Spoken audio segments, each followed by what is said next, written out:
За бэмцэг гишүүний асуултанд хариулъя. Тэгээд өнөөдөр би бас яг иймэрхүү зүйлүүдэд бас нэлээд ярих гэж бодоод энэ мэдээллийг хийсэн. Тэгээд бас яг энэ асуудал руу бэмцэг гишүүн хамгийн сүүлд асууж байгаа гишүүн мөртлөө бас аваачиж байгаад би бас их талархаж байна.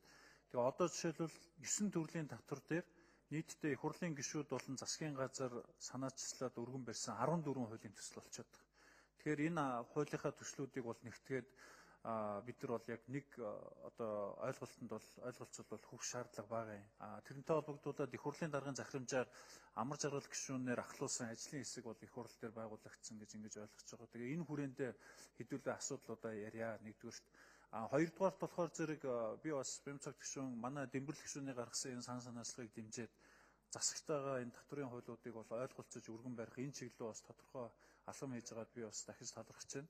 Нэг зүйл байгаа юм бэмцэгдэх шүү. Энэ дээр бол дахиад бид нар бол хоорондоо ярьж ойлголцох шаардлагатай. Яг тэгэхээр бол таны хуулийн анхны санаа нь бол их зөв байгаад байгаа юм л да.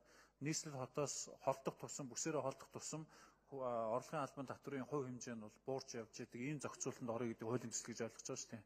Тэгэхээр бидний нэг хуулийн төсөл юу гэхээр зэрэг одоо яг энэ таны хуулиар харьяалагдчихж байгаа үндсэн компаниуд бараг бүгд орно. Юу гэхээр зэрэг бид нар аж ахуй нэгжийн орлогын албан татврын хуулийнхаа нийт орлогынх нь 90% буюу одоо 9%-ийг нь буцааж аж ахуй нэгжүүдтэй олгох хуулийн төслийг засгийн газар санаачилсан. За их хурлын гишүүд, нэр бүхий гишүүд бас 1% татвартай гэдэг ийм санаачилсан байгаа тохиолдолд таны энэ бүс нутгийн энэ асуудал зохицуулах за энэ асуудал маань өөрөө энэ хуулиуд ямар нэг хэлбэрээр батлагдахад өөрөө нэг утга нь их алдагдах гэдэг.